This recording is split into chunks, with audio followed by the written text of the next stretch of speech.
और पड़ा से चा हो लेना उनते खना रुआड़ हेज हुयो कना ओय अड़ी परिष्कार नेलदा बद तीन ताड़ाम हड़ो सड़क सड़क तीन ताड़ाम का ताबोना और आले दिसम ना लुक को दो भाई नोंकान तालेया आदेला बाई बाई ते जोड़ा थाबोन पे अड़ी लगन धारा मेटान दरकारिन चावलन तहा और onte rege sim topot होयो कना ओना हो दरकार हुन मेटा तोरा केदा सिम तोपट चेत को ले सिम तोपट हो नेल तरा केदा कटि बेसी घड़ी बइन तहलना मी घड़ी तायनम खान गे रुआड़ हेजना चेत हो कना हरो तना मा बइन दिकावना ओना लगित तेगे हा अड़ी उसराइन रुआड़ हेजना जैकेट फाकेट को हो बइन दिकावना ओना खातिर गे अड़ी लगनिन रुआड़ हेजना आदिन मने केदा हा दमे रियाड़िया इनगे ओना खातिर के हा अड़ी लगन धारा रुआड़ हेन तबोना लाइव रे अड़ी लगन धारा जोड़ा तबन पे दला लुक को पे नेल खान नोते आले दिसम ना लुक को दो नोंकान तालेया नापाय गया मोटामुटी ठीक ठाक गया आदो बाई बाई तीन ताड़ाम दिया हा ओड़ा से और आपे को सला हो रपोर्ट हुआ अड़ी लगन लगन जोड़ा तबन पे और कमेंट करते लई तबन पे तारासिंग बेड़ान वेदार कना से अड़ी नापाय ठीक गया खूब बढ़ती बांग रहो ठीक ठाक गया बाई बाई तीन ताड़ाम दिया 1 मिनट होयन तबोन रहो बांग जोड़ाओ कान तबोना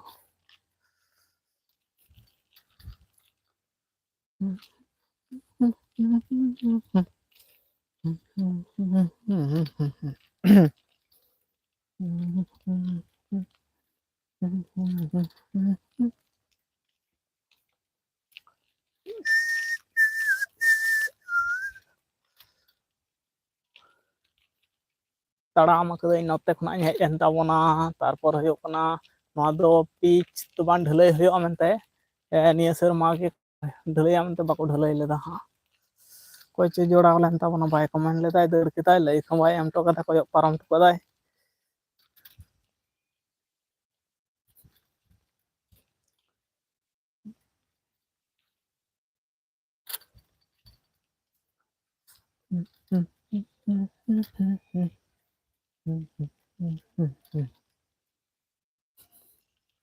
जोहार गे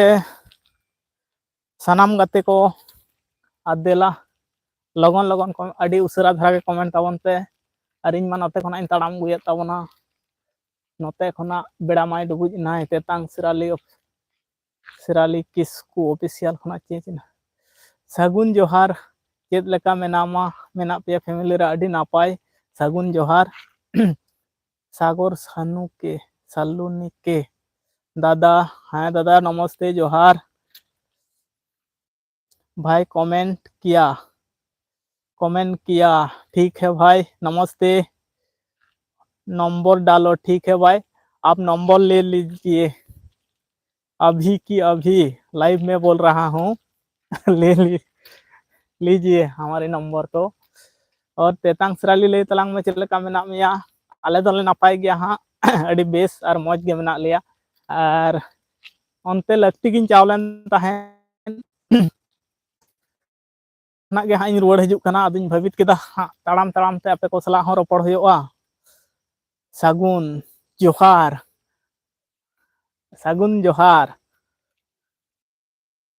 सागर सेलुनिक सागुन जोहार आदो आले नोना दो बीर एरिया कना हां नोते खना दो नोआ दो बीर nyuruh कना होय ओंडे मिटांग बात मेना आ नोआ दो बीर गे कना और अबो बो चला खेतो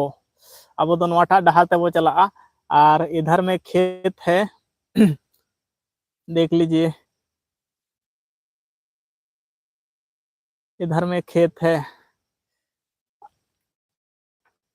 मैं भी इधर पे चल रहा हूँ मेरा टूटा पोटा हीरो हुंडा साइकिल है मेरा नाम दे दिया हूँ हीरो हुंडा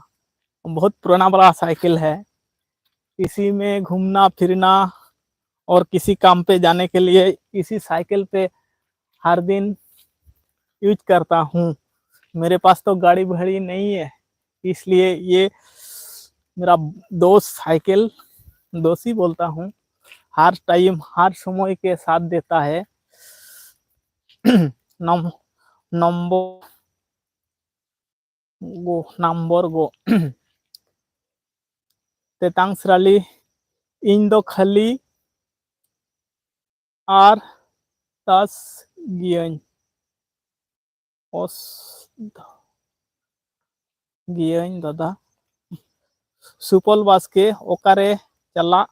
लेनाम ओकारेम चलाव लेना ओ इन चलाव लेन ताहेन मित पेड़ा ओड़ा रे आर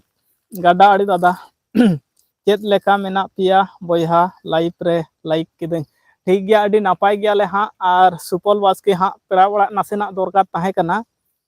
सगुन जोहार गाडा आड़ी दादा तेतांग सरेली ले ताबोनाय पेड़ा ओड़ा इन चलाव लेन ताहे कटी लगती के आदुन भाबित केदा देखी डहार ते ताड़ाम ताड़ाम ते आपे को सला हों रपड़ हुआ आर रुवाड़ कनाई होय साइकिल तीन नुआगे अडी गड़मा तिया हर टाइम हर दुख सुख रे जखन तखन ओका सेट गिन मने अंते गिन चला नुआ तेगे हाँ किछु खन चाव कते हांडे बो दुड़ुब हाँ खाय पोलो रे आर सगुन जोहार दादा गाडा आड़ी दादा इन्या हो साइकिल मेना आ आले दो रेंगेज होड़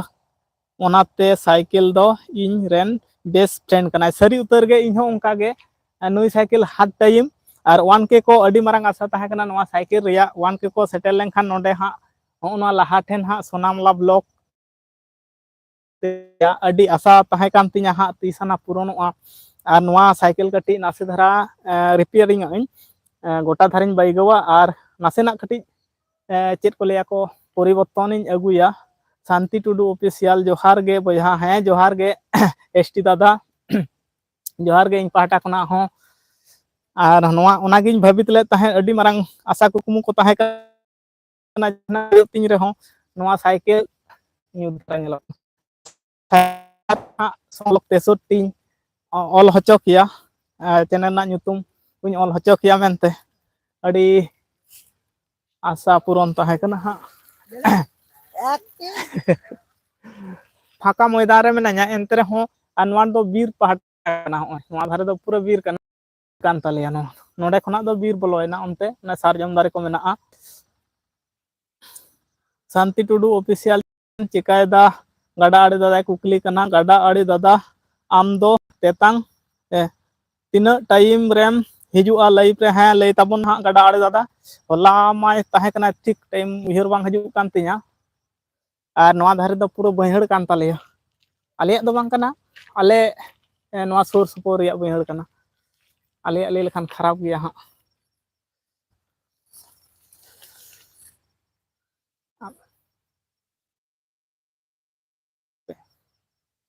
शांति टुडू ऑफिशियल पड़ा उड़ा रे दो जेल दोको जम हचो लेट मिया से बांग बया हैं जेल तिकिन टाइम गिन चलाव लेना 12 बजे दो बांग 1 बजे से 3 चलाव लेन थे उनका गिन फोन को मेता को इन मा पेड़ा कान ताबुन हाँ और जेल को व्यवस्था दा से बांग हैं ले दा को अबिन हजू में से बांग असुविधा जेल को जम बड़ा कते ओंडे नासेना सिम तोपोट होयो कान तहे ओना कटी नासे नेल तारा केदा और अडी लक्तियान गे दरकार ताहे कना तेहिन दो समय बनु अच्छा गाडा आड़ी दादा ले तबना तेहिन दो हाँ समय बनु और जम बड़ा कते गे सेटर होइना जेल भागे पेड़ा को ताहे कना को चेत को ले आले सेन मान को ले हातम हनारिंग कनाय आरकी उनको ठेन गे चला होइलन ताहे माने बहु रे आजी कनाय और इन मा अकुज दो जामाई गिद्रा कान तको हाँ भागे पेड़ा के बांग खातिर कते दो बांग को आड़ाला गाडा आड़ी कोड़ा मौज गे अलिंग दो भैया अच्छा एसटी दादा लेदा मौज गया किन चेत जेल को जम हचो केट मिया जेल दो होयो कना बॉयलाट रिया गे हाँ देसी सिम मा बाको लेदा को रोग तको गज अकान तालेया और देसी सिम दो हाँ बनु को अर्जी माइन दोहो लेद गया देसी सिम रिया आदो बॉयलाट गे को अगु लेदा 1 बजे रे को अगु काते को इसिन बसांग सनामा को रेडी कदा इन चलाव कना 2 बजे उनका 2टा 30 उनका बोलो कना हाँ जम बड़ा होना तुपो फर्चा फर्ची कते गिन चलाव कना जास्ती दो बांग संगिना आले ओड़ा खना संगिना हा तिना लका होयोआ 4 किलोमीटर लका होयोआ तेहेኛ सिराली बोयहा चेत लेका मेना मेया लय ताबन में हा सिराली तेतांग सिराली चेत लेका मेना मेया एसटी दादा कुलिए मेया हैं आले सेद हो उनका गे को मेना अच्छा गड़ा आड़े दादा हैं आले सेद हो उनका को मेना उनको ठेन गिन चाव लेना और अडी दिन हा चाव गे को लिया ले ताहे सनाम होड़ गे बांग ले चाव दरेयादा आदुñ मेटाव कना हा समय कते ले हजुआ और इन एकलान चलाव लेनखान हा उसराई रुवाड़ मिद दिन तेगे हा गलमराव को तारपर लक्ति जहां को ताहे कना उनका कते रुवाड़ हेज दाड़ेया और जुदी आले ले चाव लेनखान बेटी इन और बहुत ले चाव लेनखान तेहेन दो हा बांग को अड़ाक केलिया ओना होते तेñ मेता को ताहेन इन सुमुंगिन चला और एटा दिन हा हिरी लेकाते दोले चला और बासा होले बासा आदो को लेदा ठीक गया ताहले अबिन गे हजु बिन और हजु बिन और इसिन बासांग को सनामा ले रेडी कदा तेतांग सिराली गाडा आड़ी दादा झलमुल्ली सोरेन दीदिया लाइव रे 2 बजे हरी ले ताहे काना नाइट रे पापा अडी निंदा धबी गे पे ताहे काना 2 बजे धबी तेतांग सिराली ब्रादर कटिज सुविधा में है अच्छा कटी सुविधा कान ताबना और अडी लगन थागेम सुविधा गदोआ हा आलम चिंता ताबना मने आलम खाटो ताबना और नियागिन लय ताबना हा उनका दो हिजुआ सनोआ नासे धरा रुआ हसो को दो हा मौसम कोरेना हो बेपार ताहेना गाडा आड़े दादा हैं तेहेन सिराली बड़ाई गियन और इन दो लहारेन बगिया पिया अच्छा उनी दो लहार गे बगिया पिया एसटी दादा बोयहा चेकाते दूधला गे नेलो कना ओ ठीक बई साबदा ओना खातिर पोसा पे हाई दुरुब ताबना ओने हा और बाखान नोडे कटी गलमरा ताबना नोडे हो दुरुब पेन मेना नोडे हो भागे जायगा गे कना नोते खना बीर बोलो कना हिजु सनो हा इन दुरुब ताबना ताड़ाम दी देन हा कैमरा ना ठीक सही बाय इजे कना टुपी दिन इदियान ताहेन राबांग ना जिनिस को दो हा बन हिड़िंग तोराय दा पे बेस धरा बापे नियाम ताबना नोडे कटी दुरुब पेन रिन सेटल लन गे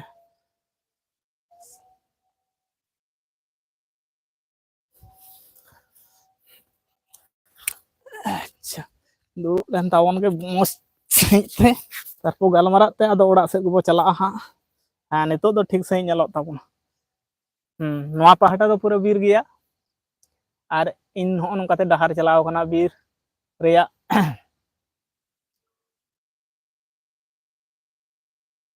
नेगेटिव पॉजिटिव लेका नेलो कना सरी के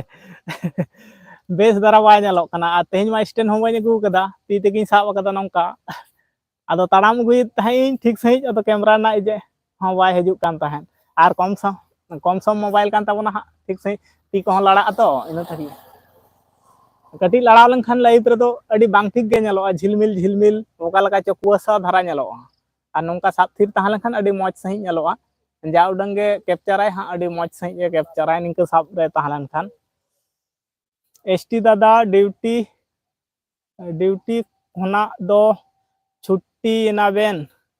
एसटी दादा लय ताबन बिन ड्यूटी खुना दो बिन छुट्टी ना से बांग और नोआ पहाटा खुना दो हाँ हर कान तालेया उनते खुना दो हाँ इन चला ताबना नोआ सूर्य सीधा और नोते हुनुकु जहां खुना को हजु कना उनते खुना रुवाड़ हेन ताबना और नोते दो हाँ आलिया मार्केट से चलाव कना साइकिल दो तीन तेम हाताव आकादा बोयहा और तीन दिन रे नोआ साइकिल दो अडी दुख रिया कथा कान ताबना होय नोआ साइकिल दो होयो कना हाँ ओकोय ठेनी चलाव लेना और उनको गे हाँ एमा दिना को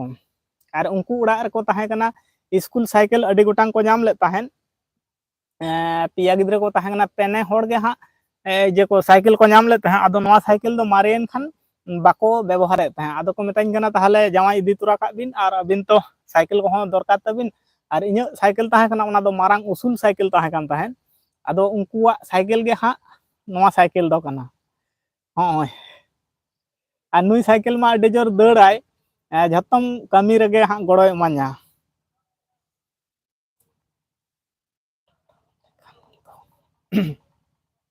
ᱜᱟᱰᱟ ᱟᱲᱮ ᱠᱚᱲᱟ, ᱦᱮᱸ ᱵᱚᱭᱦᱟ ᱞᱟᱲᱟᱣ ᱞᱮᱠᱷᱟᱱ ᱫᱚ ᱚᱱᱠᱟ ᱜᱮ ᱧᱮᱞᱚᱜᱼᱟ, ᱦᱳᱭ ᱞᱟᱲᱟᱣ ᱟᱹᱪᱩᱨ ᱞᱮᱠᱷᱟᱱ ᱚᱱᱠᱟ ᱜᱮ ᱧᱮᱞᱚᱜᱼᱟ, ᱵᱮᱥ ᱫᱷᱟᱨᱟ ᱵᱟᱭ ᱧᱮᱞᱚᱜᱼᱟ। ᱟᱨ ᱛᱮᱦᱮᱧ ᱢᱟ ᱥᱴᱮᱱᱰ ᱠᱚᱦᱚᱸ ᱵᱟᱹᱧ ᱟᱹᱜᱩ ᱠᱟᱫᱟ, ᱥᱴᱮᱱᱰ ᱟᱛᱮᱫ ᱠᱷᱟᱱ ᱫᱚ ᱱᱟᱯᱟय ᱥᱟᱺᱦᱤᱡ ᱧᱮᱞ ᱠᱚᱜᱼᱟ। आज का टॉपिक रहेगा मोबाइल का एसटी दादा का लाइव में। अच्छा ठीक गया मोबाइल का एसटी दादा लाइव में ठीक गया हाँ रपड़ा बो एसटी दादा तक लाइव रगे हाँ एसटी दादा छुट्टी होना तेतांग सिराली छुट्टी कना किन ड्यूटी खुना दो हाँ और इन दोनों धारिन दुड़ुब कान ताबोना अडी दिन रिया साइकिल के कना अडी दिन गे होय कना इन नैहार कदा साब पाबोन 2015 रे 15 रे को एमादिन ताहेन नवा साइकिल आदो उना तायनम दो रिपेयरिंग हो ठीक सही दो बई रिपेयर का इना परे में धाई रिपेयरिंग ले ताहेन इन लगी दो साइकिल अडी मौज गया जतो रिया एम दा रे एमा एम दा सारी के साइकिल दो एतो भागे जिनिस कना से बांग अडी जतम रगे बाहर गानोआ चे रिया चो कैनवास हिजुग कना साइकिल नवा सारिया नो मूल्य जो कान तिया निया साइकिल गे कटी साउंडिंग ऑफ ताबोना पे हां साउंड कटी ऑफ दोहे ताबोना हां नोडे माइक कैनवास चे रिया चको अगू कदा हां खाज हाँ तो तांसराले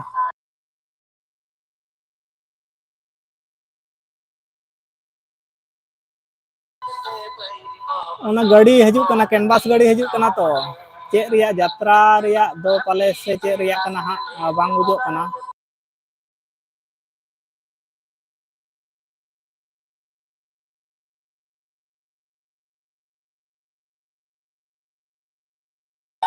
साब दो कता बन पे हां चेत होवांग आजमो कना कटी साउंडिंग ऑफ हताड़ ताबोना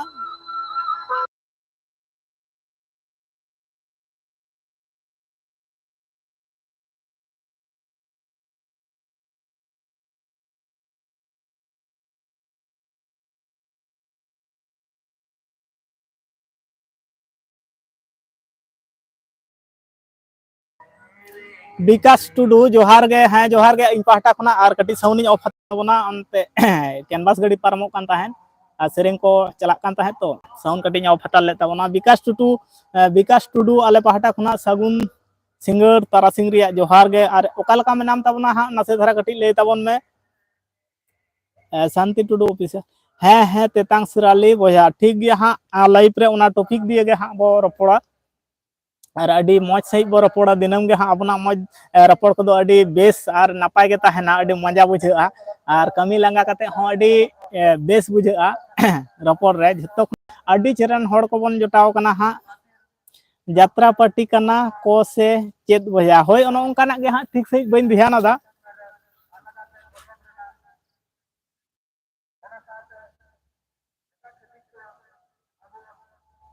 अपे हां इन आजम दा चेत रिया कना यात्रा मा आले नोते अडी दिन खुना गे 5-6 बछर लहा खुना गे हां बंद रगे मेना ओका रे हो बांग होयो कना अडी दूरत्व बेंगोर रे मा ओका सुर सुपुर रे आले सुर बेंगोर रे होयो कना सुर सुपुर करे मा बांग होयो कना आदो अडी संगीन संगीन करे गे होयो कना सुर सुपुर होय लेनखान ᱧᱮᱞ ᱨᱮᱱᱟᱜ इच्छा तो ताहे कान गया हां भागे पार्टी जुदी को होय कोआ आदो उनकान पार्टी को नेतार मारांग लेका को बई को ऑल दा से बांग उना गे हां बड़ाय बनु अडी दिन गे नेल को हां बंदो कना एसटी दादा आले ओड़ा रे दो छोटी साइकिल ते कना वजह आचा ताहे कना छोटी साइकिल आले ओड़ा रे हो अडी गान बढ़ती गे साइकिल ताहे कना बाबू तको अडी बारिया बाबू तकिन किन नाम ले ताहेन स्कूल पाहटा खना साइकिल किन नाम लेदा और आले को मा ताहे कना हड़ो हड़ो गे और नित धबी दो नवा साइकिल गे हां इन व्यवहार ताबना नवा रे हां इच्छा मेना तिया हां ऑल होचोय लगी और वान के को सेटल लेनखान मांग रे हां नासी धारा लोगो लेकाइन दोहय ताबन लगी हां नवा चैनल ना nyutum गे हां आदो वान के बांग को सेटरक कना दिदुक रिया कथा कान ताबना गुड इवनिंग दादा और हिली जियल झरना ऑफिशियल हिली मा बनुया इन इखला सुमुंग गे मेनाया हाँ झरना और पेड़ा ठेनिं चाव लेना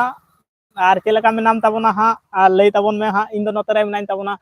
ओय बीर नुआ दो बीर कना नुआ सोज गे हाँ हनते साहन साकाम अगु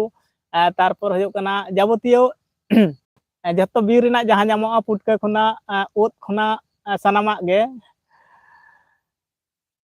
और जोहार गे हिली हाँ हिली लिया ताबोना हाँ जोहार गे झरना शांति टुडू ऑफिशियल 4टी साइकिल दो आखरीन होई आकना बया हाँ तो आदो व्यवहार जुदी बांग हुयुग खान दोहो काते मा लाभ बनुआ बेकार गे हाँ ताहेना ओना खातिर किछु पैसा हिजुग रहो संसार कमी करे किंबा एटा कमी करे लगागा गाडा आड़ी दादा शांति टुडू ऑफिशियल और नित दो तीना मेना तापिया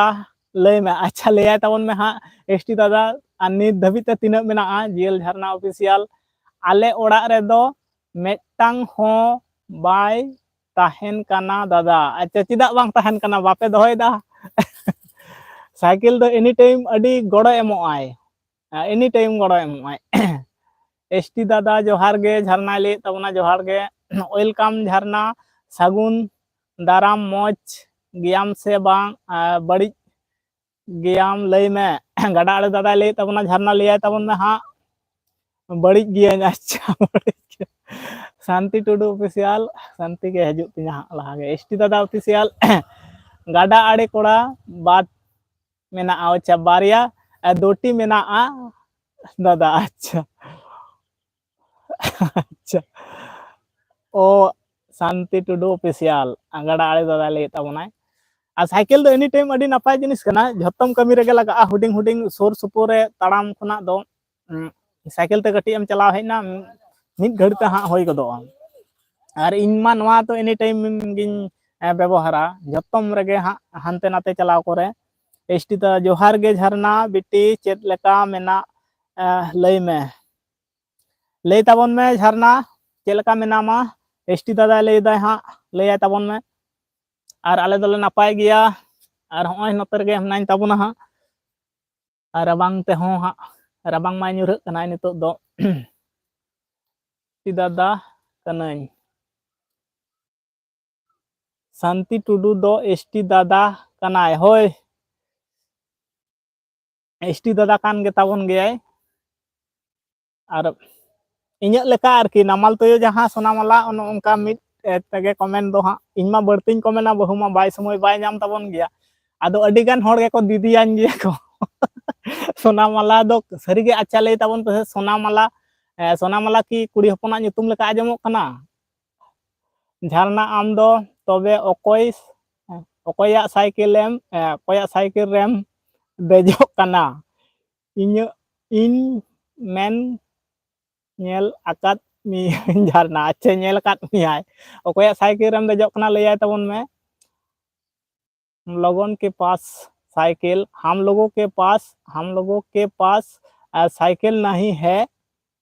एक पुराना मॉडल अच्छा रायदूत है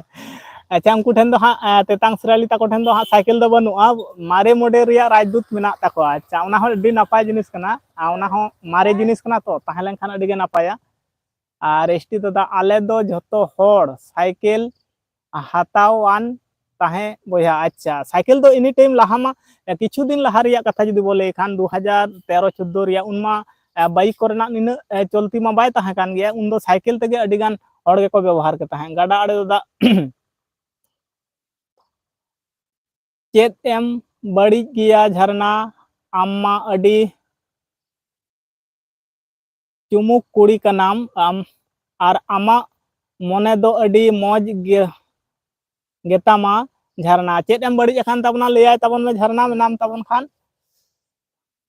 एसटी दादा है एसटी दादा कान गियन झरना एसटी दादा कान गया शांति टुडू ऑफिशियल ते होय कमेंट तबन गया आदो दादा गे कमेंट तबन गया और इन दो सगई रेन ओ सागाल रेन देजो कना अच्छा उनी दो सागाल रे देजो कान तबना हाँ झरना दो ᱟᱨ ᱱᱤᱛᱚᱜ ᱢᱟ ᱤᱧ ᱵᱷूᱛ ᱞᱮᱠᱟᱧ ᱧᱮᱞᱚᱜ ᱛᱟᱵᱚᱱᱟ ᱦᱟᱸᱜ ᱦᱚᱲ ᱦᱚᱸᱧ ᱦᱮᱸᱫᱮ ᱜᱮᱭᱟ ᱟᱹᱰᱤ ᱛᱮᱫ ᱜᱮ ᱟᱨ ᱵᱟᱯᱮ ᱴᱷᱤᱠᱟᱹ ᱜᱚᱫᱤᱧᱟ ᱦᱟᱸᱜ ᱟᱨ ᱱᱚᱣᱟ ᱠᱟᱹᱴᱤᱡ ᱞᱟᱹᱭᱟᱹᱧ ᱛᱟᱵᱚᱱ ᱯᱮᱥᱮ ᱱᱟᱦᱟᱜ ᱥᱳᱱᱟᱢᱟᱞᱟ ᱧᱩᱛᱩᱢ ᱠᱤ ᱠᱩᱲᱤ ᱦᱚᱯᱚᱱᱟᱜ ᱧᱩᱛᱩᱢ ᱞᱮᱠᱟ ᱟᱸᱡᱚᱢᱚᱜᱼᱟ ᱟᱹᱰᱤ ᱜᱟᱱ ᱦᱚᱲᱤᱧ ᱠᱚᱢᱮᱱ ᱟᱠᱟᱫ ᱠᱚᱣᱟ ᱫᱤᱫᱤ ᱢᱮᱱᱛᱮ ᱠᱚ ᱞᱟᱹᱭᱟᱹᱧᱟ ᱠᱚ ᱟᱨ ᱫᱟᱫᱟᱧ ᱠᱚᱢᱮᱱᱟ ᱢᱮᱱᱛᱮ ᱦᱟᱸᱜ ᱵᱟᱠᱚ ᱵᱟᱲᱟᱭ ᱫᱟᱲᱮᱭᱟᱜᱼᱟ ᱟᱫᱚ ᱧᱩᱛᱩᱢ ᱢᱟ ᱢᱤᱠᱥ ᱧᱚᱜ ᱜᱮᱭᱟ ᱥᱳᱱᱟ ᱟᱫᱚ ᱤᱧᱟᱹᱜ ᱦᱤᱥᱟᱹᱵ ᱛᱮᱫᱚ ᱴᱷᱤᱠ ᱜᱮᱭᱟ ᱥᱳᱱᱟ ᱫᱚ ᱤᱧᱟᱹᱜ ᱠᱟᱱᱟ ᱟᱨ ᱢᱟᱞᱟ ᱢᱟ ᱵᱟᱹᱦᱩᱣᱟᱜ ᱠᱟᱱᱟ ᱚᱱᱟ ᱦᱤᱥᱟᱹᱵ ᱛᱮᱜᱤᱧ ᱫᱚᱦᱚ ᱟᱠᱟᱫᱟ ᱵᱟᱹᱦᱩ ᱫᱚ साइकिल चलाव दोय बड़ाया चे बांग बोया हैं अड़ी शक्तोय बड़ाया गोटा हाँ आज मा नोआ तेगे सुर सुपुर करे मा चलाव हिजुग गया जहाना लक्ति जुदी तहन मा आर आदो नोडे अबो मा अड़ी गान होड़ मना गुनावते ताहे होया ओना लगित तेगे बाय चलुया एकला करे मा चलु गद बाको ताहे लेनखान जेमन इरेन मारांग दा ताको को ताहे लेनखान हा चलु को हो कटी लाजाव करेना बेपार को ताहन ताबना तो मिटांग मना गुनाव करना ओना खातिर गे बाय चलु गदाय आले दो खूब बोया आले मेन खान बाइक दो मित तेज गया ओना हो इन दादावा कना आर इᱧ दो बेस फ्रेंड साइकिल कान तिया अच्छा ओना हो नापाय गया आले ओड़ा रे हो मिटांग बाइक दो मेना हा दादा होड़ा गे मेना ताबना आर उनी मा बुसिमाल दुकान मेना ते हानते नाते एनी टाइम व्यवहाराय माल को अगु अडी दूरत्व गे माल अगु को चला आय तो बाइक दो मेना ओड़ा रे हो आदो ओना इमरजेंसी रुआ हसो करे मा इदी बड़ा होयो गया आर बांखान दो नोआ साइकिल तेगे जहां से को दाड़ान को किंबा जहाना सुर सुपुर करे चलाव लगित दो हा नोआ साइकिल गे ताबन आर बाइक दो मेना इमरजेंसी करे हा इदी बड़ा होयो गया ओना चेत को मेना को रुआ हसो करेना रान मुरगन करेना हा इमरजेंसी लेका तेगे व्यवहार होयोआ गाडा आड़े दादा झरना आरे आलम लया बेस बाय बुझे बुझे आ बुझ अच्छा अरे इन पूरेटा बापे नियाम हाँ खाज बै बै तीन ᱧᱩᱛ हजू कना नासे तीन घड़ी नियामो तबना उन घड़ी तहन तबना हाँ आर सिंह चांदो मा गड़ो आदो नुन घड़ी गे तहा कान तबना तेहन मा अडी लेट धारा खना गे हाँ ओंडे हो रपड़ो पेड़ा ओड़ा रे हो रपड़ो दाका को जम बड़ा उन दिन परे चलाव होय कना हाँ आर अडी किछु कथा को गलमराव बड़ा होयना हाँ ओना कारण तेगे हाँ इन देरीना बाखान दो अडी उसरा धारा गिन हजू आमेनते नोआ स्टाफ को दो झोतेन इदी ले तहन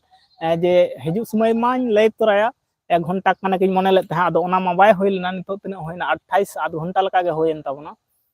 आर कटी मांग ᱧᱚᱜ तीन लड़ाया मेनते आदो पेड़ा ना कथा खाना बोले बाको आड़ा लगितो कना हापे आर कटी तहा तारो बि रपड़ बि बोगे बड़ी रपड़ बड़ा होयो कना आ निया समय मा चास को उनको औरी को रखा कुड़ेव ताकवा होड़ो कोरेना गे ओना कोरेना आर बोगे बड़ी गे अडी घड़ी रपड़ बड़ा होयना आर को नेवताय लिया जतम को हजू पे मिद दिन आर नोंका गे बांगले दोहो पिया आर अडी लगन हजू पे आर कमेंट ताबन पे देला हाँ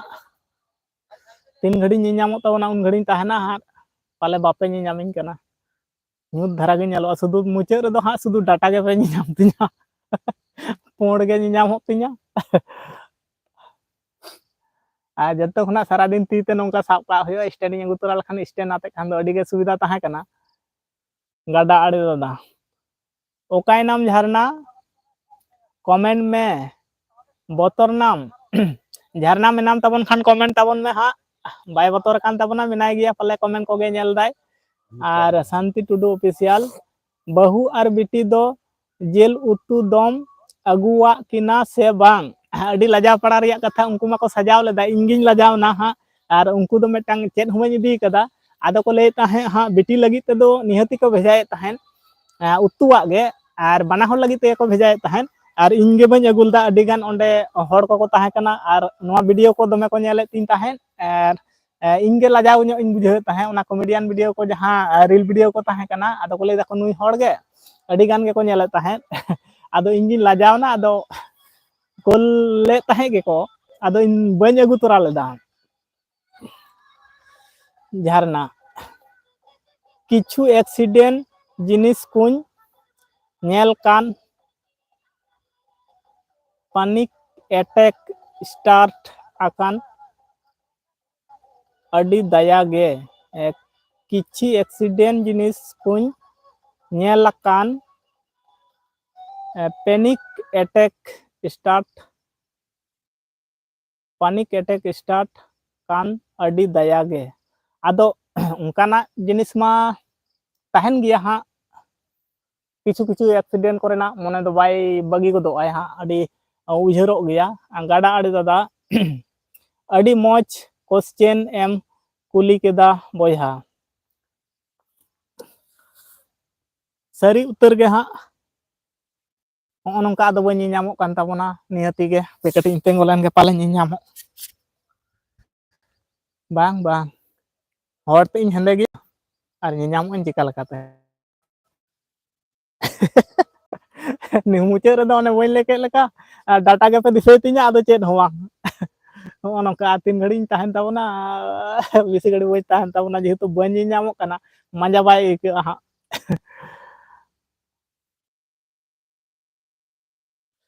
ᱟᱪᱪᱷᱟ ᱢᱟ ᱦᱟᱸᱜ ᱟᱨᱵᱚ ᱧᱟᱯᱟᱢᱟ ᱦᱟᱸᱜ ᱮᱥᱴᱤ ᱫᱟᱫᱟ ᱛᱟᱹᱠᱤᱱᱟᱜ ᱞᱟᱭᱤᱯ ᱨᱮ ᱟᱨ ᱱᱤᱛᱚᱜ ᱢᱟ ᱵᱟᱹᱧ ᱫᱤᱥᱟᱹᱜ ᱠᱟᱱ ᱛᱟᱵᱚᱱᱟ ᱥᱟᱱᱟᱢ ᱠᱚᱜᱮ ᱤᱧ ᱯᱟᱦᱴᱟ ᱠᱷᱚᱱᱟᱜ ᱥᱟᱹᱜᱩᱱ ᱡᱚᱦᱟᱨ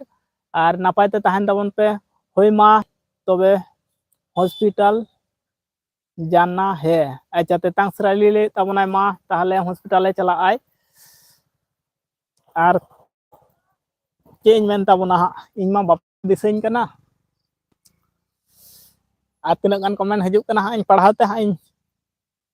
बंद कता बना जीएल झरना ऑफिशियल बाय सोना सानाम कोगे जोहार हाँ आले पहाटा खना हो जोहार झरना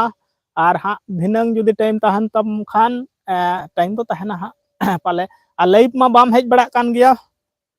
हेज लें ओका टाइम में हजु कान गे चो पाले हाँ कोते इन व्यस्त चाबा कना हाँ किछु गान होड़ा रदो लाइव पाले बन जोयाम दाड़िया कना और सानाम कोगे मा इन पहाटा खना हो जोहार और मुचाद जोहार आदो बन दिसक कान ताबना बाय बाय और बन यापामा हाँ हापे झरना नासेना तंगी नासेना झरना तंगी ताबन में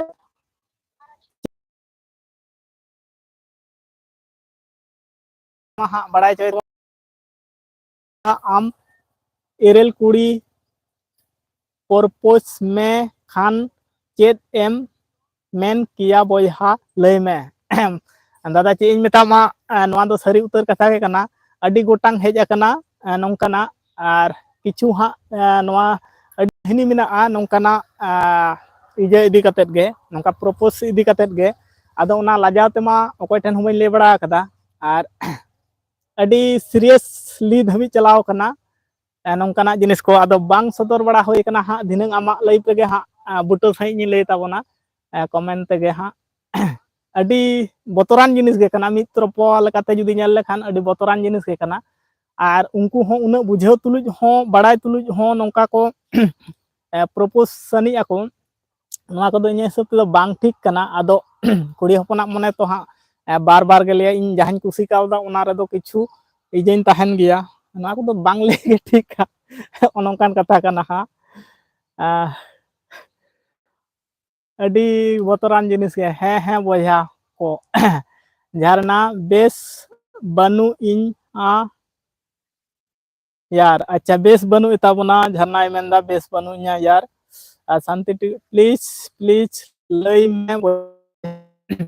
बारपे गोटांग हेज अकना अडी शांति टुडू ऑफिशियल ले तबनाय लई में बोया नोंकाना क्षेत्र दो इन ठेन दो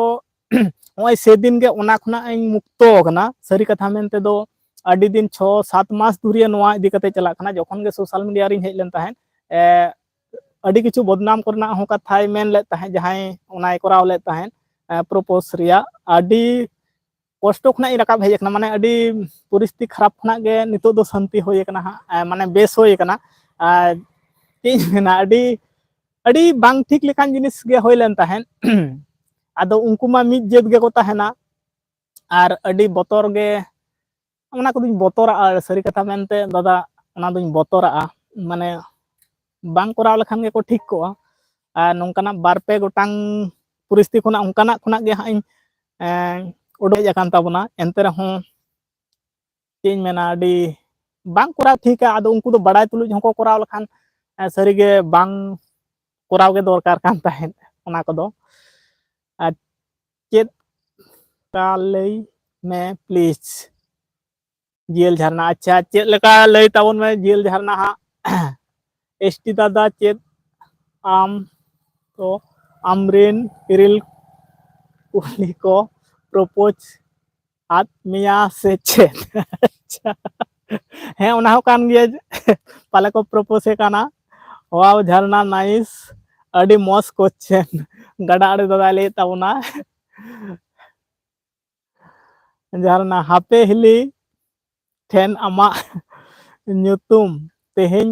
ᱠᱚᱢᱯᱞᱮᱱ ᱮᱥᱴᱤ ᱫᱟᱫᱟ ᱟᱪᱪᱷᱟ एसटी दादा ओकायनाम जहाटाय मेंदा ओकायनाम एसटी दादा हैं झरना बेटी लय में चेत इन मेन किया लय में झरना आदो नोआ कोदो हुयुग गिया बांग होय रिया कथा दो बांग कना आदो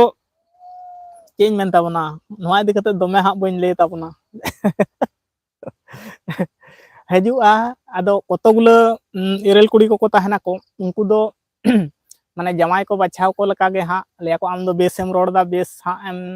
नेलते मा जहां लका गेम नेलो उना दो कथा दो बांग कना रोड लांदा को अडी मौज गे तामा अडी फुर्ती सहिज एम ताहन ताबना आर उना खातिर गे इᱧ दो ताछड़ा चेत हवा नोंका कते उनकुआ मेटा मने को इजेया माने चे इन लेया बइन लay ताबना नोआ इदि कते दोमे हां पैनिक अटैक हुआ है मुझे अच्छा जाना लेगा पैनिक अटैक हुआ है मुझे मा झरना लय में इन दो ओकोय ओकोय ओका ओकोय ओको कोयो आका अच्छा ना इरेल कुली प्रपोज कथा एसटी दादा अच्छा झरना लेदा इरिल कुड़ी प्रपोज कथा एसटी दादा सरीगे जहां को नौका परिस्थिति पे पड़ाव कना उनको एको बड़ाय दाड़िया और जहां को बापे पड़ाव बड़ा कना हां उनकान परिस्थिति रे उनको दो हां बापे बुझाव दाड़िया नोआ रे तिना हारकेत मेना अडी तेत गे मी सेट अडी तेत गे हारकेत मेना ओनते दी गते हां कथा को बइन बढ़ाए ताबना और इnye रोड कते आजम नाम दा से बा इन तो आदो बापे दिसैन कना कटी बड़ाय चेन ताबन पे हां रोड को पे आजम नामे तिजा से बांग जोहार गे दादा इन बॉडी को ऑफिशियल हैं जोहार गे अडी लेट तम सेटरन ताबना और इnya में हामा बाम नियामा पूराटा गे हां न्यूत उतर कनाई प्लीज प्लीज लय में झरना बेटी चेत इन मेन किया लय में झरना बेटी अडी मुश्किल झरना बेटी अच्छा शांति टुडू ऑफिशियल हैं झरना बेटी और इन बॉडी को ऑफिशियल हां लय ताबन में चेलका मेनाम मिया आले मा अडी मौज गियाले हां और अडी लेट धरागेम जोराव कान ताबना नितो मा इnya में हां तो बांग पे दिसो दाड़िया कना रोड को पे आजम नाम दा से बांग हां उना गे बइन बुझ दाड़िया कना और जहां मेना पे खान लय ताबन पे से हां रोड को पे आजम नाम दा से बांग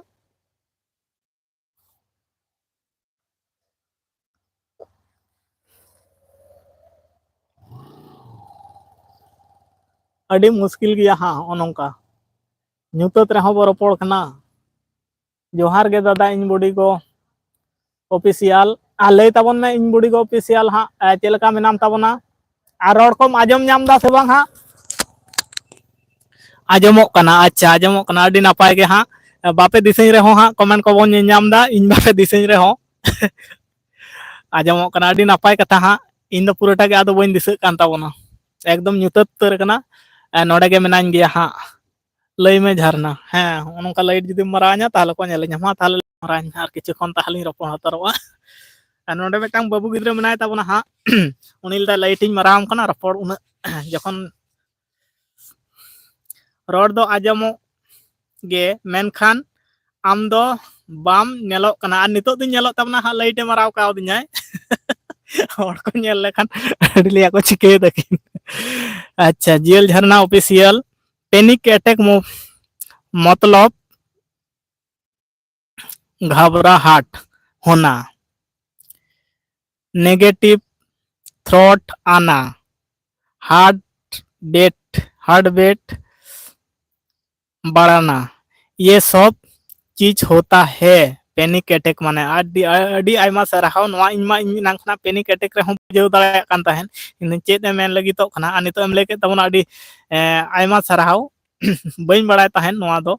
जे घबराहट होना और नेगेटिव थ्रोट आना और हार्ट बीट बढ़ाना ये सब चीज होता है पैनिक अटैक में। अच्छा मा उनाम नेल का उना में समंग रे हा उना गे हा बार बार पालेम दिसेत उना तेगे आरो बढ़ती आम उनी ठेन जहां नेल का नेलाना चेत को मेना को एक्सीडेंट जहां नेलाना उना गे हा एक्सीडेंट नेल तेगे हा आमा उना घबराहट को हजू कना और नवा जिनिसटा हजू कान तमा आदो में समंग रे तो झरना लय में शांति टुडू ऑफिशियल। अच्छा झरना लय ताबन में और एसटी दादा लैदा झरना लय ताबन में और नितो तो भागे हाँ गड़ो नाम करना हाँ लाइट माराव का दिन ताबना मेनहाते तो नाम तिना नेल दम नेल नामोक कना दादा होय अडी मुश्किल के ओनका लाइट और मिटम बाबू गिद्रा सो ताहे कना हाँ नुई के लाइट माराव का दिना मोबाइल लाइट के नौका कते हाँ लाइव चालू होयो कना जेल झरना ऑफिशियल। एसटी दादा जुदी इरेल कुड़ी को प्रपोज मिया तो मेता कम में ए इंग्रेन इंग्रेनी कम्पाउंडर हेज खन परमिशन अगुई पे ओना बात इन्हें रिप्लाई पे आजमा। अच्छा ओना अडी नपाय कथा कान गया एसटी दादा आजम के तबनाम तो झरना चे ले केदाय परमिशन अगुई मेता को कनाय हा नवा नपाय कथा कान गया अडी मुश्किल भाई रेंगेज हड़ होई लेनखान हो नंका हाने नाडे हा हो नंका परिष्कार सही बाबन नेलोआ जायक नितो दो कमी दो चला कान ताबना हा टुक टाक चला कान और चेंज मेन ताबना हड़ गे बो रेंगेज गया और नंका कते आबवा सुख दुख बो अडी छरा बो रपोड़ा और नवा खुशी तेगे हाँ अडी मौज सही बो ताहेन कना और इनहो मेनान ताबना आपे को मेना पिया और अडी मौज मौज कमेंट और फनी कमेंट को हजू ताबना अडी मजा बुझा लाइफ रे हेज और हो नेल पे से नौका ते जहां डहार मेना उनकाते हर दमे को कोय लिंगा जे मेनहा गे चिदा केम जे लाइट माराव का तय और चेत को दोय रोड एदा हा और कडी तुल चंग है ओए नितो दो ठीक गया है झरना शांति टुडू ऑफिशियल है झरना और नितो दो बेस सही पे नामिन कान ताबना अडी मुश्किल हो नंका माने मिटंग यूट्यूबर होई कते तिना मुश्किल सामना होयो ताबना सरी उतर गे अडी मुश्किल के सामना होयो ताबना तबे जे मिटंग चेत को ले को पोजीशन जगह रे बो ताव बो सेटर दाड़े आसे बांग नवा दो तायनम रे कथा कना सामने ना पोजीशन को उनका हजुआ अडी गे मुश्किल गया आरकी हो जेमन नितो खनिक को लहार गे जुदी नुई बाबू गिद्रा गोड़ा बा एम किnya ताहले निन घड़ी होय रपर दाड़े कोआ बाय गे बुझे कना झरना बागे बुझे कना झरना बाय बांगे बुझे कना तार माने नवा समस्या दो सरी उतर गे अडी मारंग समस्या गे कना नवा ओने बइन लेके लेका इन किछु दिन लहारे नवा समस्या कना उडोक कना किछु दिन दो हा ताहे हताड़ोआ दादा ओना समस्या दो बाको लिया को मिद तरपा खुना जुदी लुचे नामाय और मिद तरपा दो हा टिप नोगाय माने ओंडे दो कटी आया नाना हुनर शक्तिटा देखावाय माने मी हल रे नितो दो दुर्बल पॉइंट नाम का तया ताहले उनी कटी बढ़ती नो इजे देखाव तया चेत को लिया को शक्ति देखाव तया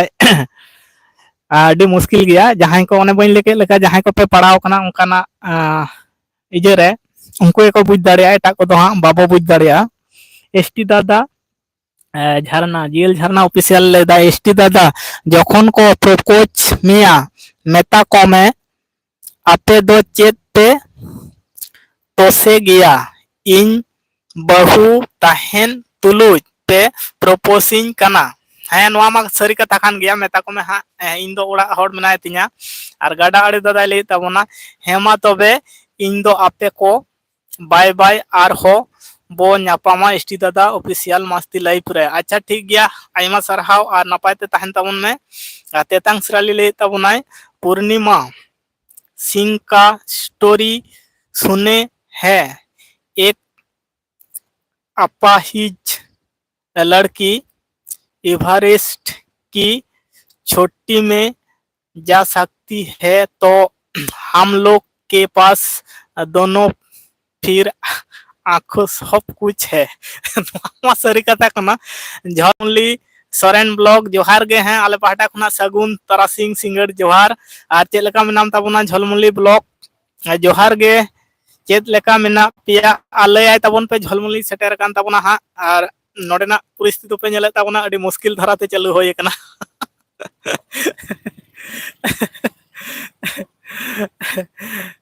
बीएम सान्ताली जोहार गे हैं बीएम सान्ताली और लाइव रे हजु कान ताबोना से बांग हा आयमा दिन परे इᱧ लाइव रे सेटल लगित ते आयमा सरहाव और चेद लेका मेनाम ताबोना बीएम सान्ताली जोहार गे आले पाहटा खुना नवा सोनामला ब्लॉग चैनल पाहटा खुना हो जोहार गे लई ताबोन में बीएम सान्ताली चेद लेका मेनाम ताबोना।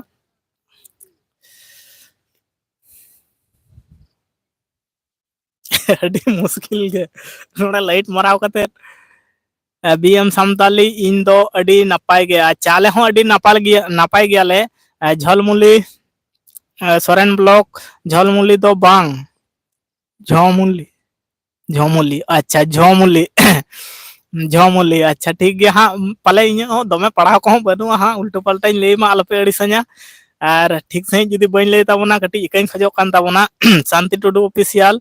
इन सेट खन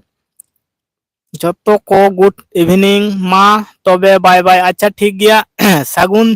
तेतांग सिराली ऑफिस तेतांग सिराली किसकू सागुन जोहार दीदी चेत लेका मेना पिया फैमिली रे दो नाइट रे दो तीन टाइम एरम जापित केदा अच्छा लिया ताबोन में हाँ झमुली झमुली अच्छा ठीक गया हाँ सॉरी इकाइन खजोग कना झलमुली झमुली और बेस ठीक हाँ नोडे अड़ी मुश्किल ते चालू का ताबोना पाले लई बड़ा करे हो हाँ ठीक सही बन लई दाड़िया खान इकाइन खजोग कना हाँ झलमुली ले ताहे झमुली कना झमुली कना ठीक गया। सान्ताली कमी खातिर लाइव रे टाइम बांगिन नामेत कना अच्छा कमी मा आले हो से दिन गे हाँ कमी कोले गुछेव कदा बीएम सान्ताली और किछु दिन तायनम खुना गे हाँ इन हो कटे इन फाका कान ताबोना झमुली ब्लॉग दीदी गुड इवनिंग शांति टुडू ऑफिशियल ले दाय गुड इवनिंग झरना जियल झरना एसटी दादा हिली तेहेन चेत कथा हो आलम ओकोया अच्छा हाँ हिली ठेन दो चेत कथा हो बांग ओको गे दरकार कना झमुली सोरेन जोहार गे तेतांग सिराली और गाडा आड़े कोड़ा जोहार गे झमुली सोरेन ब्लॉक हाकू उतु दम सारेज केदा से बांग ले ताबोन में हाँ गाडा आड़े दादा ले दाय और झमुली सोरेन जोहार गे बाबू हैं जोहार गे जेल झरना जहाँ गे प्रॉब्लम हिजुआ तो बार हर मेसा काते सॉर्ट आउट बिन हाँ नवा मा नापाय कथा कना जहाँ लकाना गे प्रॉब्लम हिजुआ अडी दामान कथा ले का तबना झरना जहाँ गे प्रॉब्लम हिजुआ बार हर मेसा काते के उना दो सॉर्ट आउट लेखान जतो खना नापायवा हैं झरना एसटी दादाइल दा हैं झरना हाँ नवा मा अडी दामान कथा के साब रकाब का तबना जहाँ गे प्रॉब्लम को हिजुआ जेहेतु त्रिपुरुष कना बोन जहां को बोन जुरी परी कना बना हर मेसा काते गलमराव काते सॉर्ट आउट लेखान से अडी नापायोआ अब प्रॉब्लम मा तहन गया झमुली सोरेन ब्लॉक जोहार गे दादा गाडा आड़े कोड़ा मेना गया अच्छा मेना गया हाँ सारेज बारे को दो ले दाय बीएम सान्ताली झतो गाते कोठेन नेहर तहन कना दाया काते चैनल हो सपोर्ट तीन पे अच्छा बीएम सान्ताली यूट्यूब चैनल में ना झतम को गे नवा चैनल रे हो हाँ सब्सक्राइब माबोन और सपोर्ट एम माबोन और बीएम सान्ताली ᱧᱩᱛᱩᱢ तेगे हाँ मेना ताबोना मेना जतो को गे उना चैनल रे चाव कते बोन सपोर्ट मा चैनल को बोन सब्सक्राइब मा और जेल झरना ऑफिशियल ले दाय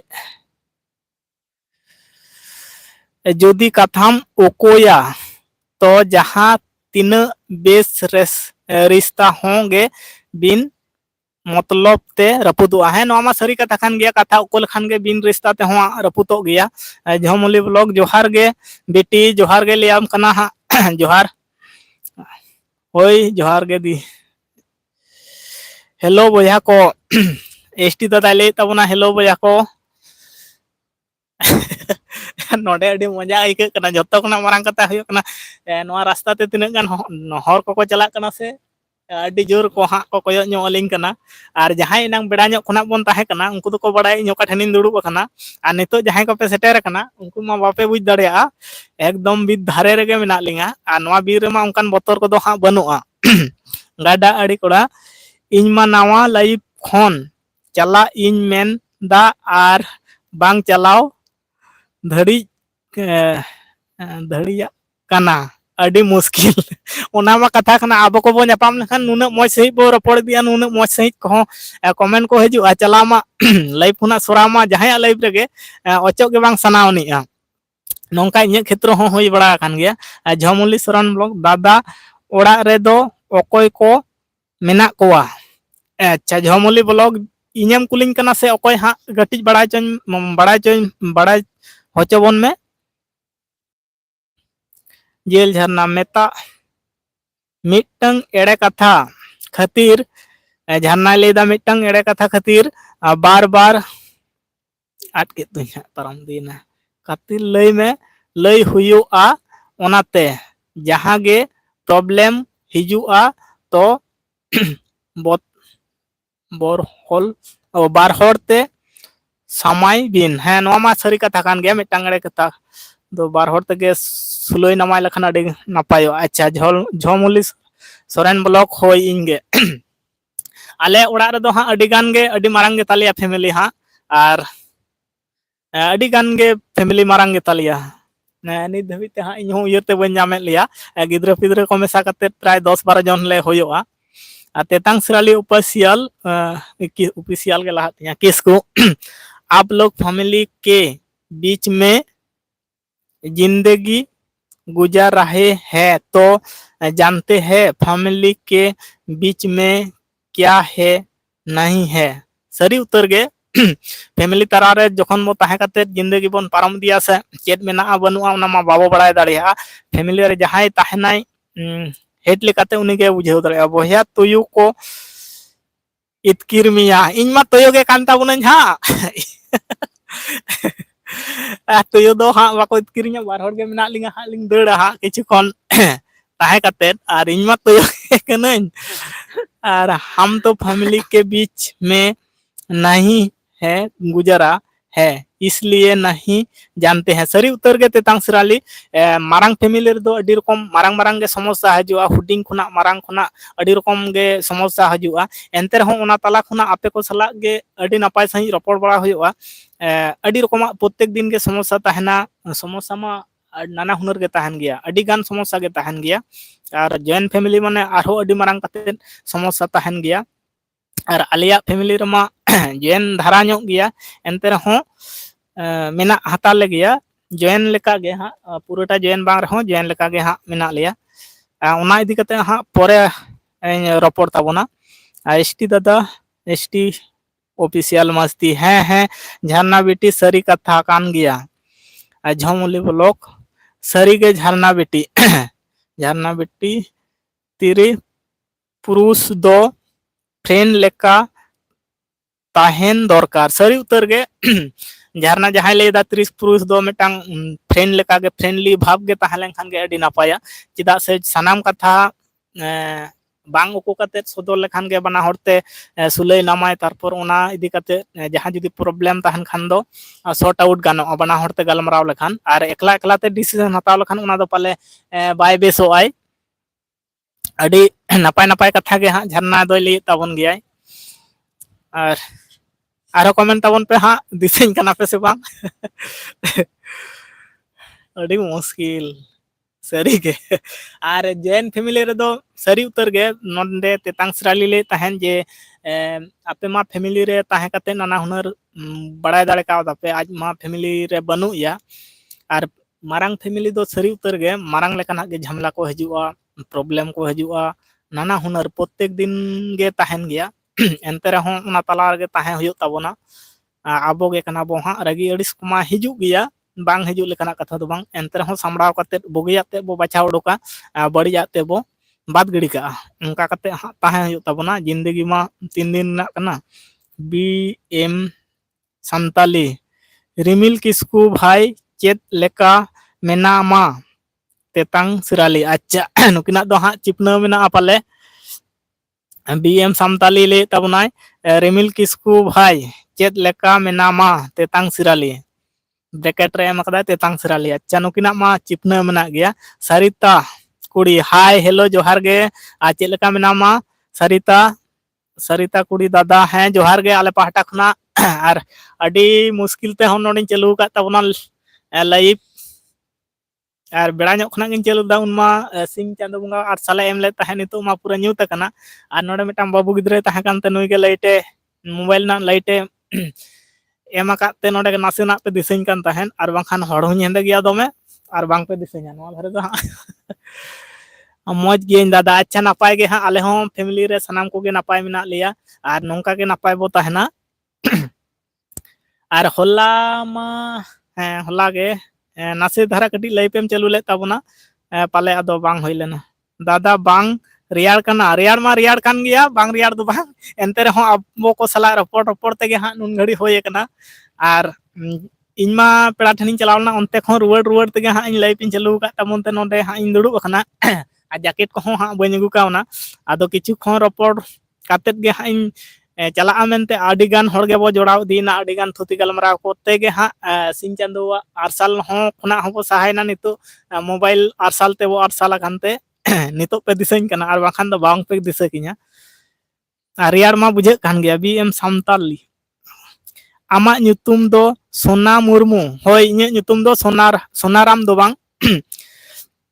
nyutum ma Sona ge Sona Murmu ti nyutum और बहु तिना nyutum do होयो कना माला ओना खातिर सोना माला ब्लॉक इन एम कदा और नोआ खन मांग ते nyutum इन दोले ताहे सोना माला सारना बिटी और सारना बिटी दो हाँ बिटिया nyutum ताहे कना अदो पिया मेसा कते पिया nyutum मेसा कते हाँ चैनल ना nyutum दो होइलेन ता फर्स्ट टाइम अदो ओना बिटी दो हाँ ओना nyutum खना दो ओचो हताड़ होई कानते सोना माला 63 एम होई कना सरिता कुड़ी ओ स्वेटर हड़ो में दादा प्लीज अडी रियाड़ कना सरी उतर के रियाड़ कना आपे को सला रपोड़ तेगे हाँ नितो मा स्वेटर मा बइन हड़ो कदा और टुपी मा निहती मिना तिन गया टुपी दुइन साब उगुले ताहेन फोन गे हेना बा फोन गे हेना तुय पे आजम दा तो तुय चेका को राग दा अबे हेलो तुय राग पे आजम दा से बा हां हां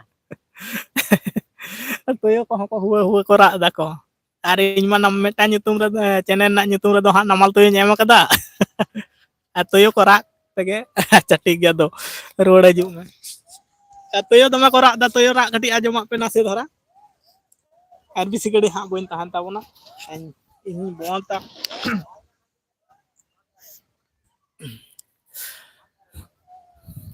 तेतांग सिराली किसको आम दो ओकोय इन दो नेल आकादिनाम और इन दो बाड़ाई आकादिनाम BM Samtali ब्रो प्लीज लय में अच्छा ले आय तबन में BM Samtali बोलो ओकारेम नेल आकादिया हाँ चिकल कातेम बाड़ाय आकादिया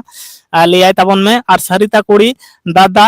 माइक दो तीन तेम किरिंग आकादा माइक मान किरिंग का तबना अडी कम धारा तगिन किरिंग कदा कमी चलाव लेका तगे हाँ रोड को पे आजम दा से बंग हाँ इन दो बापे दिसेñ ताबना हापे फोन हेज का दिया उनी बाबू गिद्रा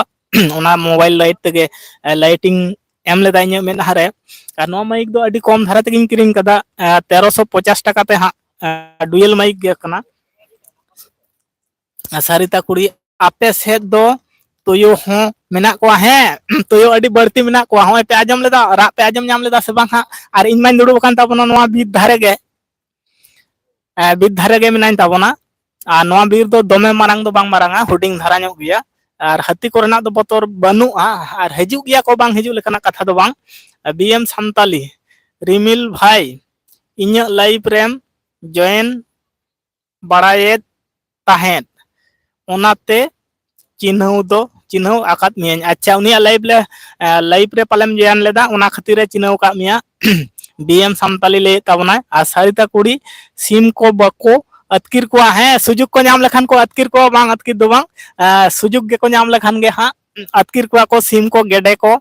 मेरम दो बाको अतकिर को थैंक यू ब्रो अच्छा तेतांग सराली लेदा थैंक यू ब्रो तयो दो अडी जस्ती के मेना कोआ अडी जस्ती खन जस्ती के मेना कोआ ओना होते तेगे आर मिटान चैनल ना nyutum दो ओने नामाल तयो एम कान आले मा नामाल पहाटा गेले nyure कान पाले ओना तेगे नामाल तयो एम कदा ओना वीडियो ओना चैनल रे होआ वीडियो को बइन दलाव का ताबना आदो दलाव रे गे होय सेदिन गे कमी करना मुचेत हताड़ होय कना सरिता कुड़ी इन्या मा नेलो इनमा नेल हो बइन नेल नाम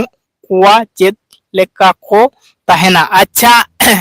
मिद दिन ले उदु अमा हा नोते मा सिंग बेड़ा हको ᱧᱟᱢᱚᱜ ᱜᱮᱭᱟ आर समय ᱧᱟᱢ खान वीडियो रेगिन डालाव को ताबना हा अडी गान के को सेता जेमन को अतु दिसम करे सेता जिका को अचुर बड़ा को उनका को ñेलो ako आर उनका को अचुर बड़ा ako बाको बोतरनिया आर देखी हा समय ᱧाम खान उनका सुजुग रे ᱧाम खान दो हा उनको वीडियो को हा सरिता कुड़ी उन चैनल हो सब्सक्राइब कदा दादा अच्छा उना हम सब्सक्राइब कदा अडी नापाय कना आर उना चैनल हो अडी लगन खन लगन धरा गे हां स्क्रिप्ट को दो सनामा गे ऑल होय कना आर उना दो नासे कॉमेडियन वीडियो को हिजु ताबना आर अडी लगन धरा गे हेज गदोआ उना दो हां बहु हो मेसा कते ना इन अगुइन मने कदा हां उना चैनल रे दो आर किछु दिन कमी ना अडी बर्ती चाप ताहे कना तो उना कारण तगे हां बांगो होयो कान ताहेन इन दो अडी गान इन बोतोरेना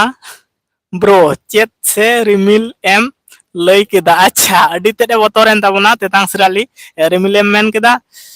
सरिता माई आम दो ओकारेन का नाम अच्छा बीएम सामताली ले ताबना सरिता कुड़ी लेयाय ताबन में हां आम दो ओकारेन का नाम संजय हेम्ब्रम जोहार गे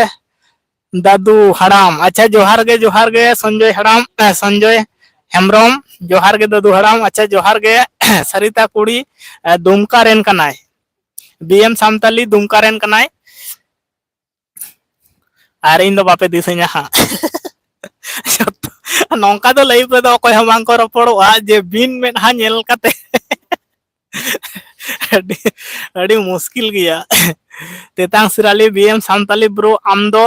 लाइव रे बांग गेम हिजु कना ओना गिन कुली किन कान ताहेन जे मांग मांग दो उनिया लाइव रे हो जयान बड़ा होयो कान ताहेन हिजु कान ताहेन अडी मौज मौज रपड़ को होयो कान ताहेन आर निये कोदिन दो हा बाबो ᱧᱟᱢᱮ काना इनु बो ᱧᱟᱢᱮ काना पाले आ तीस खुनाम हजू तबना बीएम सामताली कटी बड़ाय हचबन में ताहले आमा लाइव रे हो जयान होयोआ सरिता कुड़ी दादा आम दो बेंगोर रोड हो बड़ाय गियाम है बेंगोल रोड हों बड़ाय गिया बांग्ला ते हों रोड दाड़ेआ आले नोडे बेंगोल वेस्ट बेंगोल रे मा बड़ती बांग्ला रोड गे चालू गया मार्केट करे कि जहाना बाजार करे हो बांग्ला तेगे सामताली मा आले ओड़ा करे गे आतो दिसम करे गे रोड बड़ा होयोआ आ जहाना किरिंग को चलाव होय लेन मार्केटिंग करे उना करे मा बांग्ला रोड और बांग्ला दो अडी भाई गया बेंगल दिसम रे दो बांग्ला गे अडी चलती गया आरगी हिंदी दो बइन बड़ाय ता उना एंतर हो हिंदी पट्टी को हेज लेनखान जहां हिंदी ते को कमेंट बड़ाय गया उनकुआ बीएम सामताली कमी खातिर लई बाइन कोराव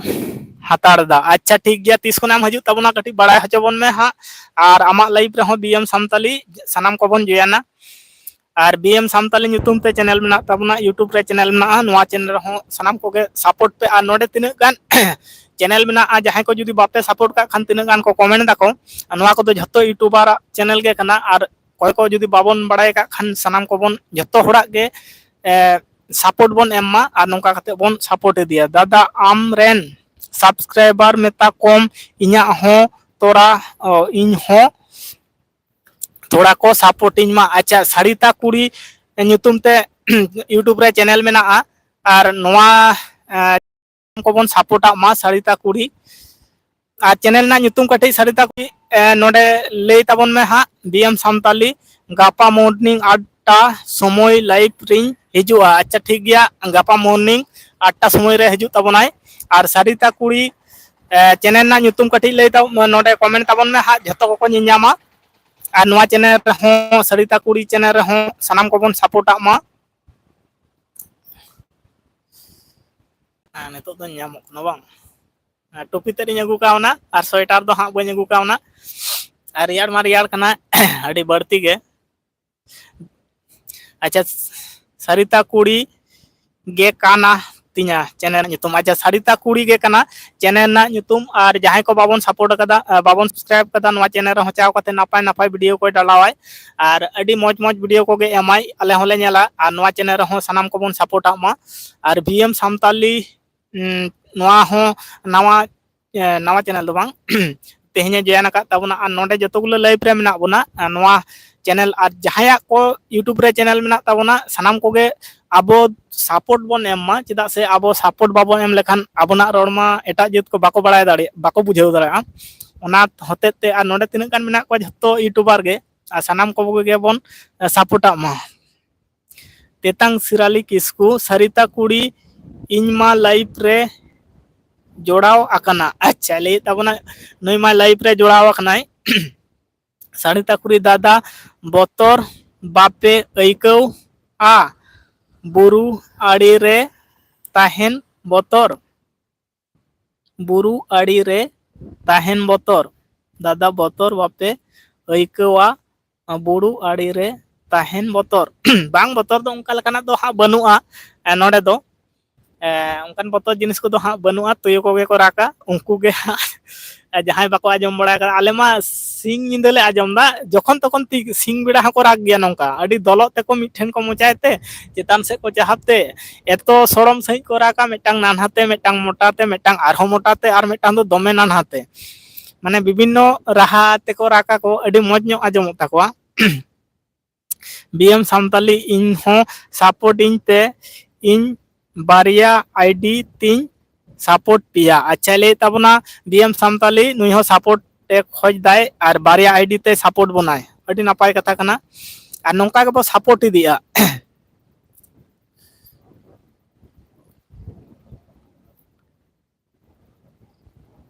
अडी मुश्किल नोंका तो लाइव दो बाको चलो बड़ा कदा मिहन लाइट एमाय लाइटिंग मारावाय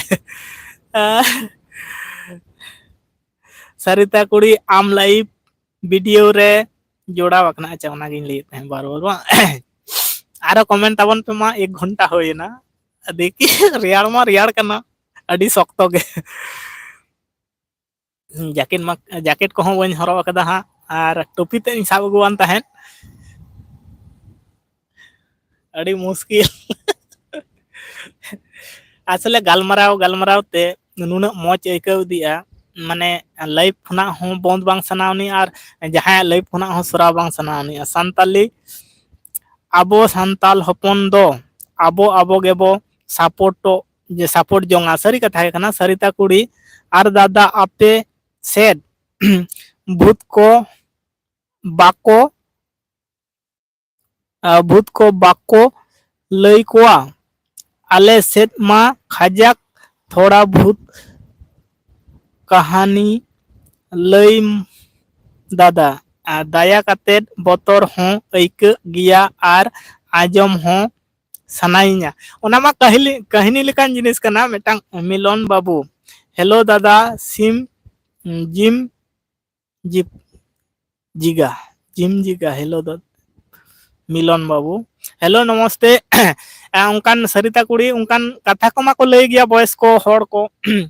जहां बाबा उमेर तको लकान बॉयस को मना को आयो उमेर तकन बॉयस को लकान को मना को बतर ओना को लई गया को आदो अपनार मा कोड़ा गिद्र बतर दो बांग बुझे एंते रहो बतर की बांग बुझे एंते रहो आदो ओना दो मिटांग मिद लुतुर ते आजम कते मिद लुतुर ते ओडोक का होयोआ तेतांग सराली हम बहुत लोगों को सपोर्ट दिया है और लाइव में भी जुड़ते हूँ हैं अडी आयमा सराव तेतांग सराली दो अडी खजाक गे जतम होड़ा लाइव रे सेटेरो ताबनाय चेदा से इन पाटा खना दो आयमा आयमा सराई चालाया जहां तीन रे जोड़ाव कान ताबन लाइव बन लड़ा कदा मिट कमेंट काते होय चलाव कान गया जे कटिंग व्यस्त गया से ड्यूटी रे मनाया आयमा सराव ᱤᱧ ᱯᱟᱦᱴᱟ ᱠᱷᱚᱱᱟᱜ ᱟᱨ ᱱᱚᱝᱠᱟ ᱜᱮᱵᱚ ᱥᱟᱯᱳर्टᱚᱜᱼᱟ ᱡᱚᱠᱷᱚᱱ ᱜᱮ ᱥᱚᱢᱚᱭ ᱵᱚ ᱧᱟᱢᱟ ᱤᱧ ᱢᱟ ᱞᱟᱭᱤᱵᱷ ᱠᱚᱨᱮ ᱜᱮ ᱡᱚᱠᱷᱚᱱ ᱜᱮ ᱢᱳᱵᱟᱭᱤᱞ ᱛᱤᱨᱮ ᱦᱮᱡ ᱤᱧᱟ ᱟᱨ ᱥᱚᱢᱚᱭ ᱧᱟᱢ ᱞᱮᱠᱷᱟᱱ ᱜᱮ ᱞᱟᱭᱤᱵᱷ ᱨᱮ ᱦᱚᱲᱤᱧ ᱯᱟᱸᱡᱟ ᱠᱚᱣᱟ ᱢᱤᱫᱴᱟᱝ हॉर्न जुदी को मेनाया हेलो दादा क्या कर रहा है मिलन बाबू हम तो सिर्फ बैठा हूँ हेमलाल हेम्ब्रम ऑफिशियल हाय जोहार हेमलाल हेम्ब्रम ऑफिशियल चेलका मेनामा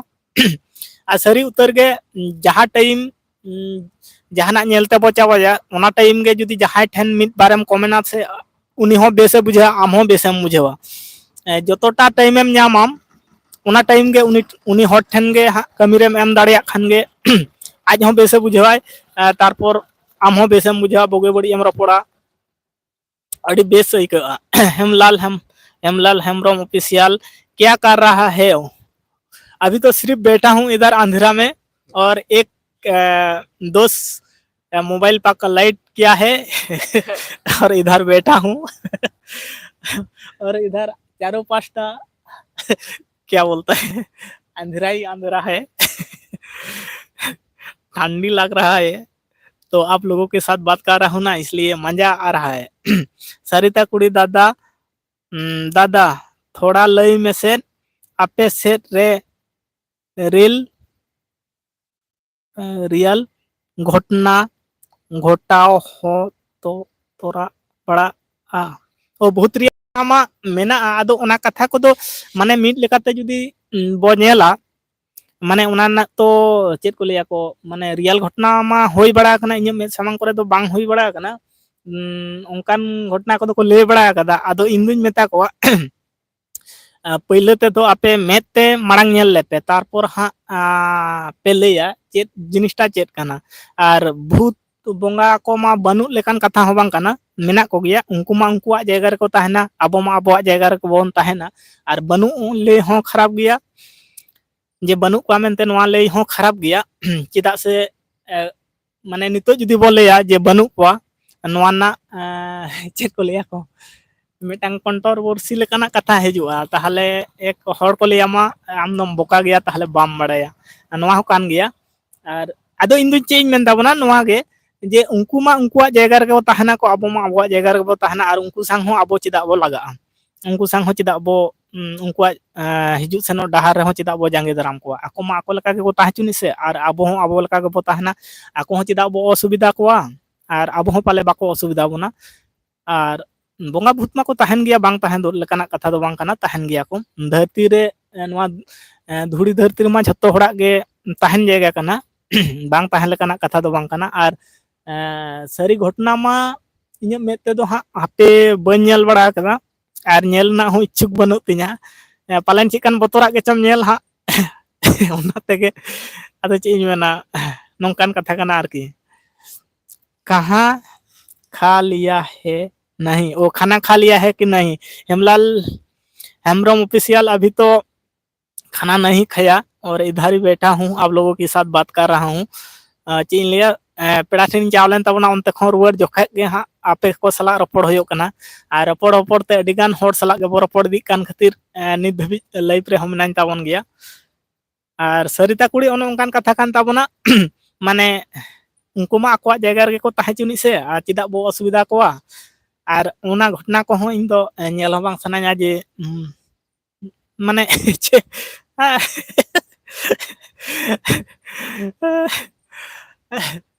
माने जुदी बांगेम लेया बांग हो ले खराब गया इᱧ मेन लेकाते तो नोंकाय ले केदा हा आमा क्वेश्चन ना उत्तर दो हा पाले ठीक ना से बांग बइन ले दाड़ियादा आदो इᱧ लेकाते तो नोंका हा आर नितो मा सोसनो जुग कना अडी गान जिनिस ते हबो लाहा दे कना अडी गान जिनिस ते हबो माने सेचेत हेज कना अडी गान ज्ञान को हबो अर्जन कावना आदो जहान जिनिस रिया नितो जुदी हेम लेया ओना ना हो व्याख्या एम हुयो तमा आर बांग रिया हो व्याख्या एम हुयो तमा आदो ओना को इदी कते दोमे बहक को बांग घमाव सनाया माने जहान जिनिस रिया जुदी सटीक सही व्याख्या बाम एमा जुक्ति बाम एम नोआ हो बांग ठीक कना तुलमा कटी होय नितो दो ठीक कना अच्छा सरिता कुड़ी हा कुकली रिया तेला पाले ठीक सही पाले बन एम दाड़ियादा हा आदो इᱧ मेन लेकाते दो नोंका हा आदो भूत बंगा मको ताहेन गया बांग ताहे लेकान कथा दो बांग कना ᱟᱫᱚ ᱩᱱᱠᱩᱣᱟᱜ ᱪᱮᱫ ᱠᱚ ᱞᱟᱹᱭᱟ ᱠᱚ ᱩᱱᱠᱩ ᱢᱟ ᱟᱠᱚ ᱞᱮᱠᱟ ᱠᱚ ᱛᱟᱦᱮᱸ ᱦᱚᱪᱚᱱᱤᱡ ᱥᱮ 1 ᱜᱷᱚᱱᱴᱟ 15 মিনিট ᱴᱷᱤᱠ ᱜᱮᱭᱟ ᱟᱪᱪᱷᱟ ᱥᱟᱱᱟᱢ ᱠᱚᱜᱮ ᱦᱟᱸᱜ ᱤᱧ ᱯᱟᱦᱴᱟ ᱠᱷᱚᱱᱟᱜ ᱡᱚᱦᱟᱨᱤᱧ ᱪᱟᱞ ᱟᱵᱚᱱᱟ ᱟᱨ ᱟᱹᱰᱤ ᱜᱷᱟᱹᱲᱤᱡ ᱜᱤᱧ ᱛᱟᱦᱮᱱ ᱛᱟᱵᱚᱱᱟ ᱟᱹᱰᱤ ᱵᱟᱹᱲᱛᱤ ᱨᱮᱭᱟᱲ ᱠᱟᱹᱫᱤᱧᱟ ᱥᱟᱹᱨᱤ ᱠᱟᱛᱷᱟ ᱢᱮᱱᱛᱮ ᱟᱨ ᱩᱱ ᱜᱷᱟᱹᱲᱤᱡ ᱢᱟ ᱵᱚ ᱨᱚᱯᱚᱲ ᱠᱟᱱ ᱛᱟᱦᱮᱸ ᱨᱚᱯᱚᱲ ᱛᱮ ᱵᱮᱥ ᱵᱩᱡᱷᱟᱹᱜ ᱠᱟᱱ ᱛᱟᱦᱮᱸᱫ ᱛᱟᱦᱚᱞᱮ ᱢᱟ ᱤᱧ ᱯᱟᱦᱴᱟ ᱠᱷᱚᱱᱟᱜ ᱥᱟᱹᱜᱩᱱ ᱡᱚᱦᱟᱨ ᱟᱨ ᱥᱟᱱᱟᱢ ᱠᱚᱜᱮ ᱱᱟᱯᱟᱭ ᱛᱮ ᱛᱟᱦᱮᱱ ᱛᱟᱵᱚᱱ ᱯᱮ ᱟᱨ ᱪᱮᱫ ᱤᱧ ᱢᱮᱱ ᱛᱟᱵᱚᱱᱟ ᱨᱮᱭᱟᱲ ᱠᱟᱹᱫᱤᱧᱟ ᱟᱹᱰᱤ ᱥᱚᱠᱛᱚ ᱜᱮ ᱟᱹᱰᱤ ᱥᱚᱠᱛᱚ ᱨᱮᱭᱟᱲ ᱠᱟᱹᱫᱤᱧᱟ ᱥᱟᱹᱨᱤᱛᱟ ᱠᱩᱲᱤ ᱫᱟᱫᱟ ᱤᱧ ᱠᱩᱠᱢᱩ ᱛᱮ ᱢᱤᱫᱴᱟᱝ ᱠᱩᱲᱟᱹ ᱱᱟᱢ ᱠᱩᱲᱟ नाम खान तहें और सामने हो उनका अयकयत कान तहें कि नेलोक कनाय लिकार जापिद लिकार जापिद कई के गोगो लेका गोगो लेकाय अयकव कान तहें और बारायत कान तहें चेत तहें बुझाव बांग हुयुग गया नोंकाना किछु संजय हेम्ब्रम बयहा अबिना आतो सेद हाथी कुजुआ को अबिना आतो सेद हाथी को हिजुआ बांगा बाको हेज अकना संजय हेम्ब्रम हजू गया को निया समय नेस दो हाँ बाको हेज अकना और बिद धारे गे हाँ नितु दो मिनान गया और सरिता कुड़िया चेक ले तहन दादा इnye कुकमु ते मिटन कुड़ा नामे कान तहेन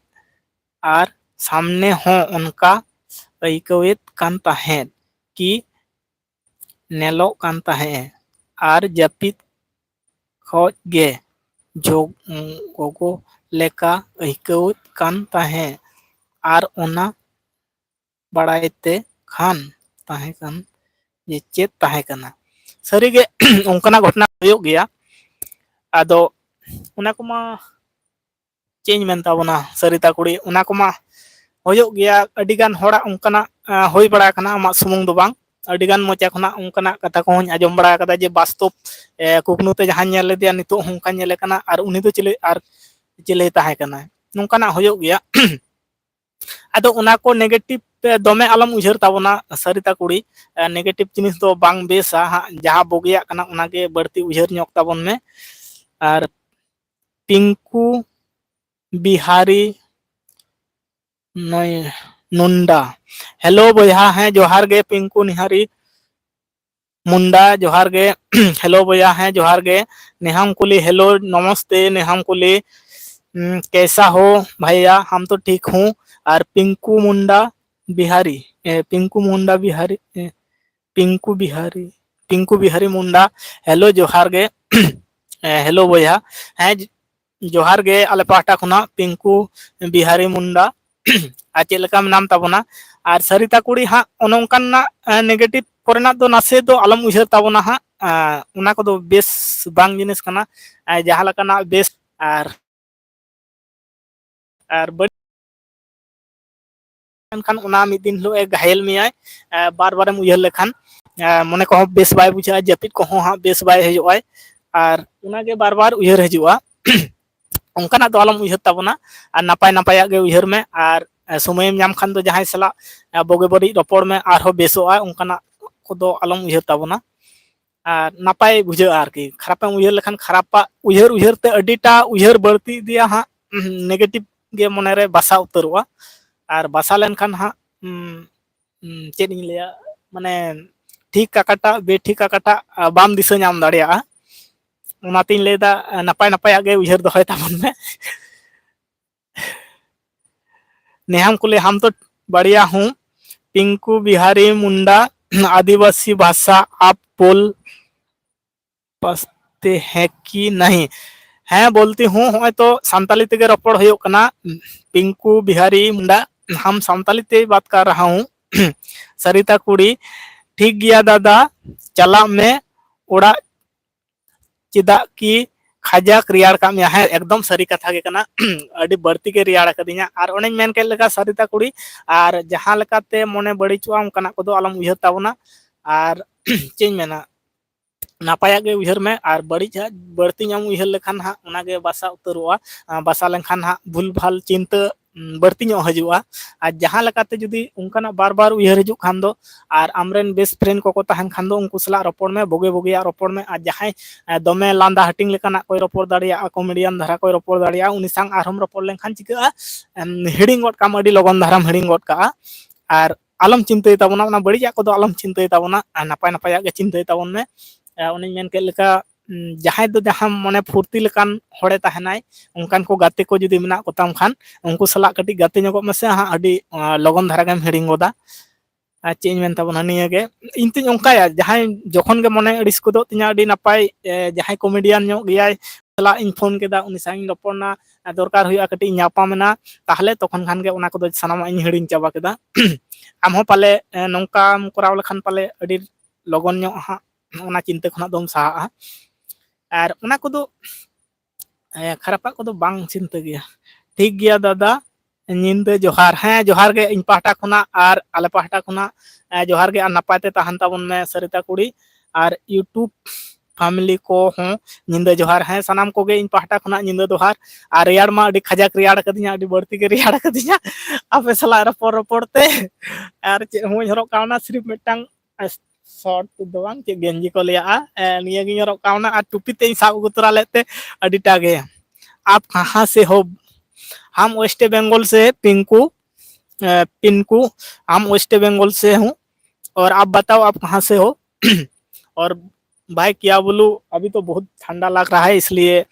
क्या बोलूं लाइव बंद करना पड़ेगा कुछ भी नहीं पहना हूँ हिंदी तो मैं वही बढ़ाया था वो ना आल पे अड़ी सतिया सनाम को मा इन पाहटा खुना हो सगुन जोहार निंदा जोहार और सनाम को नापाय तहन ताबन पे आरो बन यापमा स्टीदा तकना लाइव रे और चेंज ले ताबना निये के ठंडा नामिया जुदी आर आध घंटा गानी तहना से ठंडा नामिया सरी उतर कथा बढ़ती रियाड़ बुझे कना अडी नितु मा रोड रोड ते अडी गान गे रियाड़ दिन कना चे होय हरो कना सुदो सिर्फ मेटा टुपी होय टुपी साफ तरा लेते अडी नापाय कना बखन पूरे चे लिया थाथरा उतर को और सनाम को मा इन पाहटा खुना सागुन जोहार सभी लोगों को हमारी तरफ से गुड नाइट नहीं है गुड नाइट और जोहार और अभी ठंडा लग रहा है इसलिए लाइव बंद करना पड़ेगा और आप लोग अच्छे रहो और सनाम को जोहार और नपायते तहन ताबन पे और वो हाँ दोसार दिन गप्पा हाँ गप्पा अपना लाइव रे दो और